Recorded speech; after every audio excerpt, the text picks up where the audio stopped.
अब तक प्रदेश में 4,56,213 सैंपल्स की जांच की जा चुकी है। पूल सैंपल के अंतर्गत 5-5 सैंपल के 1,134 पूल लगाए गए, जिसमें से 154 पॉजिटिव आए थे, और 10-10 सैंपल के 99 पूल लगाए गए, जिसमें से 9 में पॉजिटिविटी पाई गई। आरोग्य सेतु ऐप में जो अलर्ट जनरेट होते हैं उनको हम लगातार जिलों के साथ शेयर करते हैं और जिला प्रशासन के द्वारा भी इस पर कार्रवाई की जाती है। लेकिन उसके साथ ही साथ हम अपने राज्य के कंट्रोल रूम से, राज्य स्तरीय कंट्रोल रूम से लगातार जिनको अलर्ट जनरेट होता है उनको हम फ़ोन करवाते रहते हैं, और अब तक हम 79,582 लोगों को फ़ोन करवा चुके हैं जिन्हें अलर्ट जनरेट हुआ है। तो आरोग्य सेतु एक बहुत ही उपयोगी ऐप है।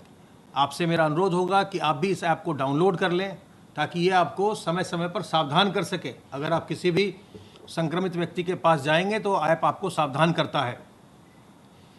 आशा वर्कर्स के द्वारा अब तक 16,23,087 16,23,087 माइग्रेंट वर्कर्स को ट्रैक किया गया है। उनके घर जा कर के उनका हालचाल पूछा गया है।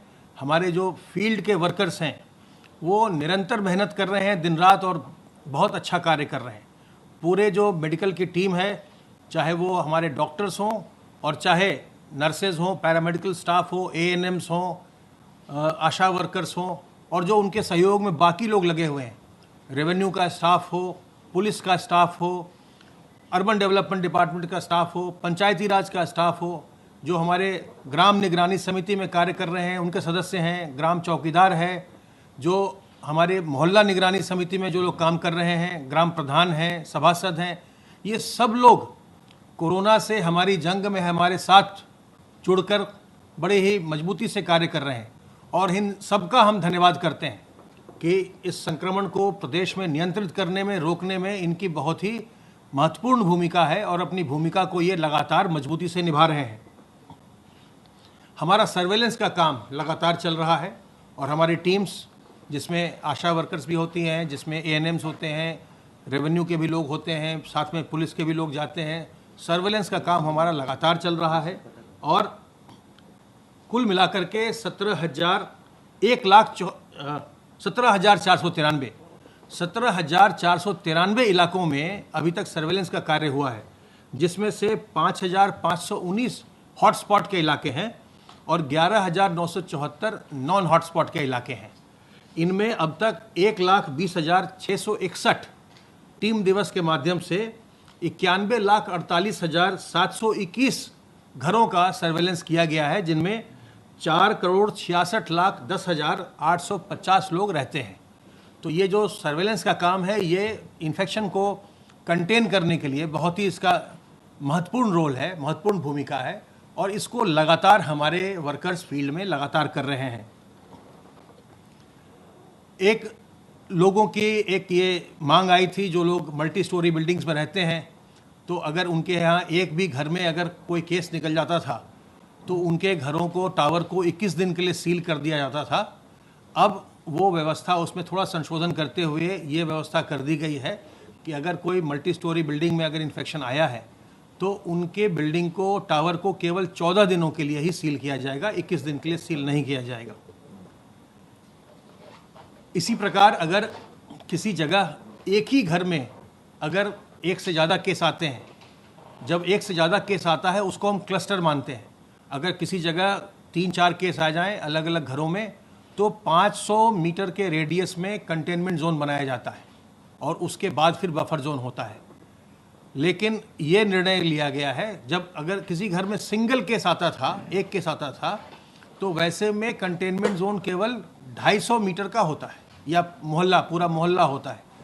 ये निर्णय लिया गया है, शासनादेश जारी हो गया कि अगर किसी एक घर में ही अगर केसेस आते हैं, 2-3 लोग उसी घर के संक्रमित हो जाते हैं, तो उस वैसी स्थिति में भी केवल 250 मीटर का ही कंटेनमेंट जोन बनाया जाएगा और मोहल्ला को ही, जो मोहल्ला है उसको ही कंटेनमेंट जोन में रखा जाएगा। भारत सरकार के द्वारा कल कोरोना वायरस के मरीजों के ट्रीटमेंट के लिए बहुत ही डिटेल्ड गाइडलाइंस जारी की गई हैं और उसको सभी डॉक्टर्स के साथ हम लोगों ने शेयर कर लिया है, जिससे उन्हें सहायता मिलेगी। इस बीमारी के जो संक्रमण है उसको रोकने के लिए हमारे पास कुछ आसान तरीके हैं जिनको अपना करके हम इस संक्रमण से बच सकते हैं। इस संक्रमण की इस समय कोई वैक्सीन नहीं है, इसलिए इससे बचाव करके ही हम संक्रमण से मुक्त रह सकते हैं। और इसके बचाव के लिए बहुत ही साधारण तरीके हैं, आसान तरीके हैं। पहला, अपने हाथ को साबुन पानी से बार बार धोते रहिए, क्योंकि जो आपका हाथ है ये संक्रमण आपके भीतर जाने का जरिया बनता है। जब आप किसी इन्फेक्टेड सरफेस को, सतह को छूते हैं और फिर हाथ से अपने मुंह, नाक, आँख को जब आप टच करते हैं तो वायरस आपके अंदर जाता है। इसलिए अगर आप हाथ को साबुन पानी से अच्छे से धो लेते हैं तो आपका हाथ वायरस से मुक्त हो जाता है और फिर संक्रमण की श्रृंखला, जो ट्रांसमिशन चेन है, वो टूट जाती है। तो पहला काम तो ये कि साबुन पानी से हाथ को बार बार धोते रहिए। दूसरा, जब आप किसी के नज़दीक जाते हैं और अगर वो व्यक्ति संक्रमित है तो जब आपसे वो बात करता है, जब वो छींकता है, खांसता है, तो जो उसके मुंह और नाक से ड्रॉपलेट निकलते हैं वो आपके अंदर जाते हैं। जब आप बात कर रहे हैं, आपके मुंह और नाक से आपके अंदर जाते हैं और उससे आप संक्रमित हो जाते हैं।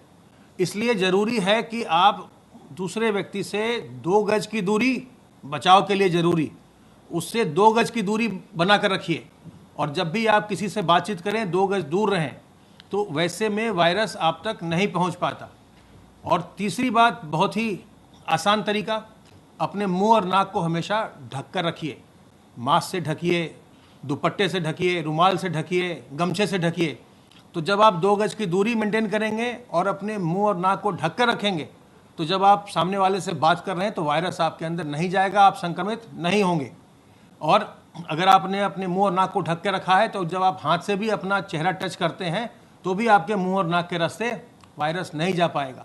इन 3 चीज़ों का ध्यान रख करके हम संक्रमण से बच सकते हैं। और जब आप, जो रेस्पिरेटरी एटिकेट होता है उसका भी पालन करना चाहिए। अगर आपको खांसी आ रही है या आप छींक रहे हैं तो सबसे पहली बात तो ये आपके ऊपर आपका मुंह और नाक ढका हुआ होना चाहिए, ताकि जो संक्रमण है वो दूसरे तरफ कहीं दूसरे लोगों के पास न जाए या सरफेसेस पर न गिरे। अगर उस समय मान लीजिए कि आपके मुंह और नाक ढका हुआ नहीं है तो एक टिश्यू पेपर लेकर के मुंह के ऊपर रख के तब खांसिए या छींकिए और टिश्यू पेपर को डस्टबिन में फेंक दीजिए।